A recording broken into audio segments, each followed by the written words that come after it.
Yan, good day mga kasuki. Ano ngayong araw? Martes. Yan, binamano natin ito. Papa battery kay Lakay. Lakay ano.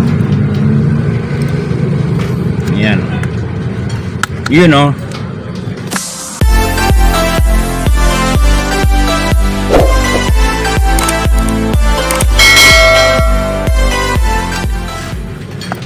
Ay, murang-mura lang to. Original.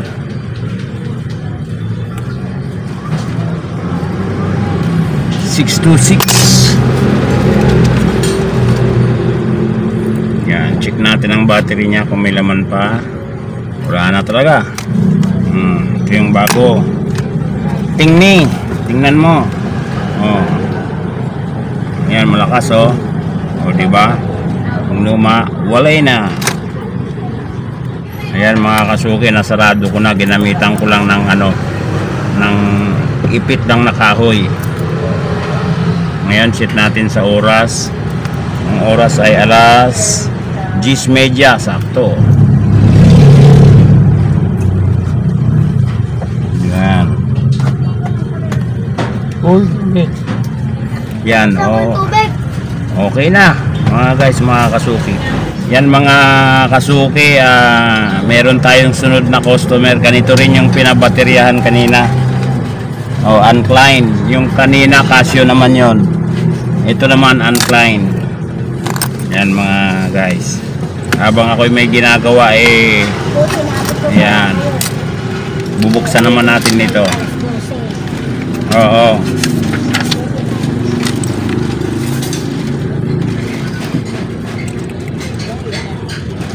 Yan.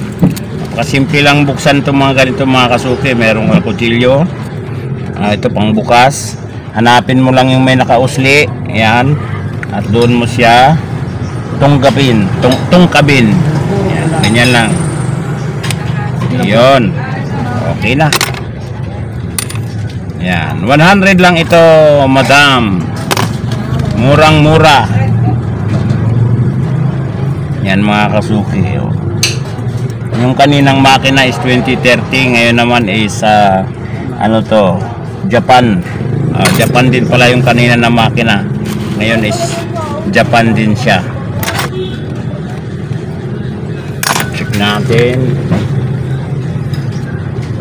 Okay. Ito na yung dating battery. Ito yung luma. Konting buga.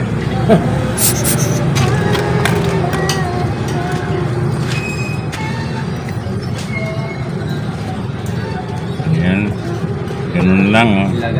Yan. Ayan, check natin. So yun ang mga kasuki, no? Ayan, mandar na. Lagyan natin ng battery. Okay na to. Yan. Ang makina is Epson, Japan. Ang pangalan ng relo is Uncline. Ayan siya mga guys. So konting buga-buga uli. Linisin natin yung sa may gasket. Ayan. At ibalik na natin ang takip. Makati. Kamutin mo. Makati daw sabi ng customer mga guys. So yun, ang gagawin natin ito is ganito lang yan mga kasuki. Huwag nyong gagayahin to ha. Pagka hindi nyo alam. Kasi baka madisgrasya nyo ang salamin.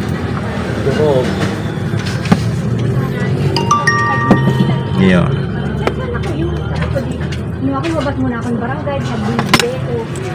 Ayan, okay na, lumapat na. Set natin sa oras 10:03. Ayan, okay. Pangalawang customer natin, ayos na. Yan, good day. Ito pa mga guys, mga kasuki. Seiko diver siya. Oh. Pero di battery po ito at pangalawa ay fake. Ayan, nung nabuksan natin is pinalitan ko ng battery, local ang battery, local ang makina, di battery disposable. Ngayon nilagyan ko ng bagong battery kasi medyo mahina na. Sabi ng customer is nabasa ito. Yan, ngayon hindi na siya umandar mga kasuki. Unang tip, sabi niya sa mga online niya nabili, hindi na natin babanggitin o saan pa yun, mga delivery apps. Wala pong mga original na binebenta sa mga ganon.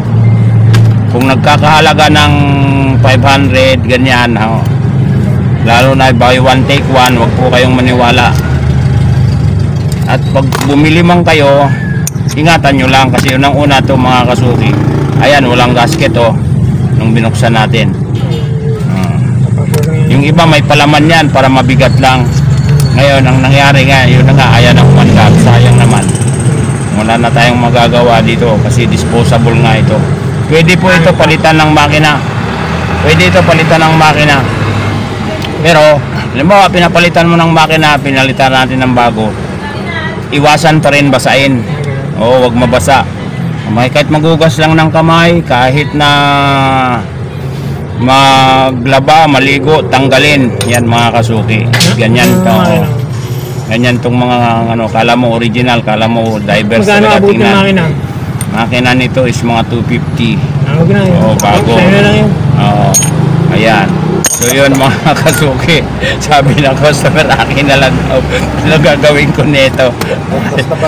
Yan. So yun mga tip ko sa inyo mga kasuki, mga ganito. At saka maraming mga imitation ngayon, ang andar kala mo automatic, hindi pitik-pitik. Pagka ang andar is papitik-pitik, di battery yon. Pero marami pong imitation ngayon na ang andar is halimbawa kagaya nito. Yan, ito original to mga kasuki, automatic talaga to. Ang andar is ganyan. May mga imitation po ng bagong mga relo ngayon na ang andar is ganyan pero di battery lang. Pero pansinin nyo kaagad mga kasuki, magaan lang yon. Magaan. Hindi katulad ng automatic, mabigat. Yan. Pero dinadaya na rin nila ngayon, nilalagyan na nila ng palaman sa loob. Minsan may parang tingga, may nabuksan ako doon mga kasuki.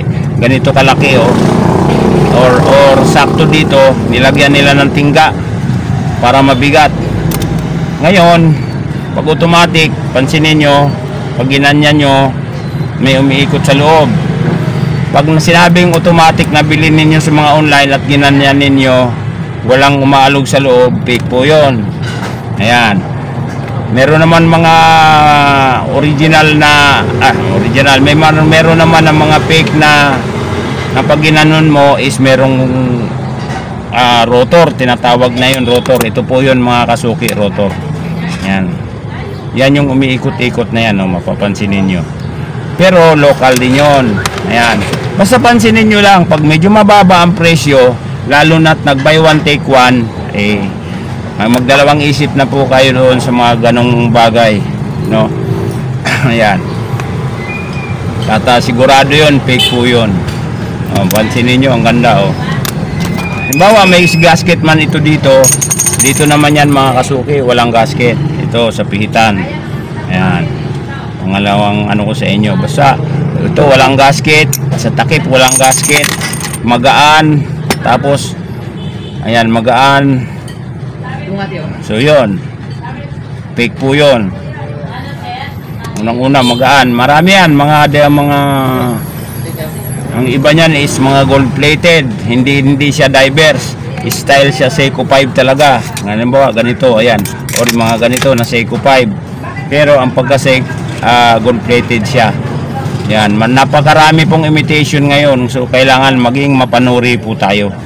Hindi man nyo nabili sa online, saan pa mang online yan, dalawang online o ibang mga online, minsan sa mga tao mga kasuki, sa tao lang sinasabing original ito, galing abroad, kailangan ko lang ng pera, ibebenta niya. So yun ang mangyayari is bibenta niya ng mura lang. Kung interesado kayo, dalhin ninyo sa mga suki ninyong mga manggagawa o mga kakakilala ninyo. Hindi naman masama kung sabihin niya, pwede sabihin ninyo sa nagbebenta ba, pwede pong ipatingin ko muna. Pag nagsabi siyang ipatingin mo na, okay yun. Pag sinabi niya, ay nagdududa ka yata, wag na lang, ganun, sabi, ay hindi nagmamadali ako ganun. Magduda na kayo sa mga ganun mga kasuki. Maraming style sila ngayon na ganun, mga ganyan. na binibenta. Minsan ang mga lako-lako lang or mga personal na kahit na medyo sabihin natin kakilala ninyo, pero sabihin niya pagpipilit niya original, pero hindi naman pala original. So yun, maging mapanuri tayo. Kaya kung may pera lang, kung may budget lang, doon na kayo pumunta sa mga suki ninyo na mga pinakamalapit na watch store. Ayan, at saka doon nakapila doon, nakahilera doon ng mga relo ng mga Seiko 5 automatic. Ayan mga kasuki. Tapos nakahilera din doon ibang istante o ibang kuan yung mga di battery. So yun, doon pa lang mismo bibigyan na kayo ng tip. Ayan, at may mga warranty yun. Pwede ninyong ibalik sa kanila. Sabi mo original, hindi naman pala. Yun. At pangalawa, yung presyo. So ngayon mga kasuki, ang original na divers na ganito is nasa 12,000 to 15,000. Ayan. Makahanap pa kayo ng mga 10K, mga ganon. Depende yon kung day and date. O kaya walang date. Yan, ganyan mga kasuki. So yan mga kasuki, tip ko sa inyo, maging mapanuri kayo. Pero kung gusto nyo lang din na mga mura lang, nasa inyo naman yun. Sa inyo yun, choice nyo yun, pakinabangan ninyo ng isang taon, okay na yun, no? Pero sabi ko nga sa inyo, ingatan ninyo at alam ninyo or magduda na kayo na hindi yan original, wag ninyong basahin, maligo, maglaba o ano pa man yan, kasi pag hindi yan original at hindi yan water resistant, paktay na relo nyo, sayang ang benta, ang pera ninyo. At saka ito pa mga kasuki, may nakalagay dito water resistant, waterproof. Ayan, huwag kayong basta-basta maniwala din doon sa ganon. Ayan, ito may nakalagay water resistant, water resistant daw. Yung pala water in, yun, water in siya, water in, not resistant. Dapat yun ang ilagay nila, hindi water resistant. So yun. Isang tip ulit sa inyo mga kasuki. Yan, thank you very big. Yan, sabi ng customer, sa'yo na yan. Napeke daw siya, nabudol daw siya. Ito mga kasuki, ito yung sample ng di battery. Ayan ang nakalagay sa relo sa harapan. Ayan, ito yung takip niya. Pinalitan ko na to ng battery. Ang battery niya is 626. Dating battery mahina na, bagong battery na itong nailagay ko. So nakaganyan yan mga kasuki. Ayan, kikita ninyo ang andar niya. Obserbahan yung maigi. Ayan, tingnan nyo mabuti. Ang andar niya is parang automatic, dire-diretso, di ba? Ayan, yan ang sinasabi ko. Ang andar nito, tingnan ninyo. Pareho sila, di ba? Pero ito ay original na automatic. Ito, fake na automatic. Ayan. Pang babae ito Meron din itong pang lalaki na malaki. Ito, nabili ito sa mga online din. Ayan, ang laman niya. Disposable. Yung ibang di battery, ang takbo is pitik-pitik lang. Yan ngayon yung mga imitation na sinasabing automatic sa mga online pag binili mo. Ang halaga is nasa mga 300, 400, 500, minsan buy one take one pa. Gold plated siya, tingnan nyo, di ba? Nakalagay sa relo. Ayan, tingnan nyo sa likod, sa harapan. Ayan. May nakalagay sa harapan. Yan mga kasuki. Automatic dito sa baba. Ayan nakalagay sa harapan ng relo. Ayan. Palagay dito automatic. Ayan, Seiko 5. Seiko na letra tapos 5. Tapos water 100 meter resist, automatic 21 jewels, puro yan.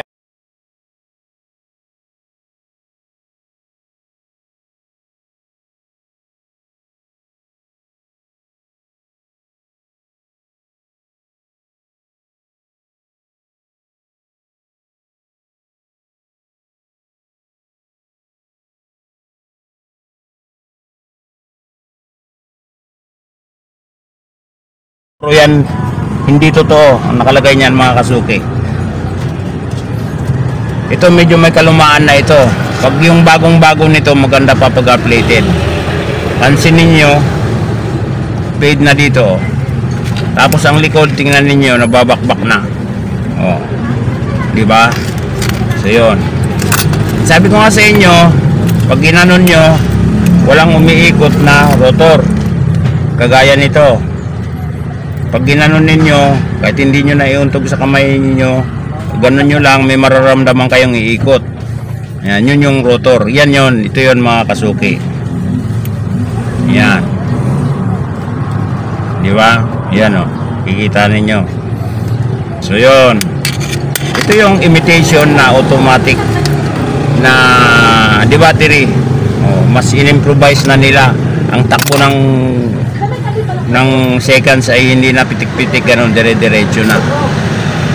Pero mas fine pa rin ang ikot ng ng automatic talaga. Tingnan niyo, di ba? Halos parang pareho lang. Talagang marami ngayon mapipake ka. Kaya unang-una talaga sa presyo. Yan. Ganun din, may nakalagay din dito sa likod oh. Ayan. Kikita ninyo, nakalagay sa likod. Seiko stainless steel, water resist, Japan movement. Hindi po totoo yan. Nakalagay water resist. Pero hindi po water resist ito. Yan. Minsan yung iba sinasabi nila water resist. Merong ganon sa una lang. Kaya kasi may gasket siya. Pero katagalan, lalo na pag inano niyo sa tubig or sa dagat, goodbye relo. So yun mga kasuki, maging mapanuri tayo. Ayan.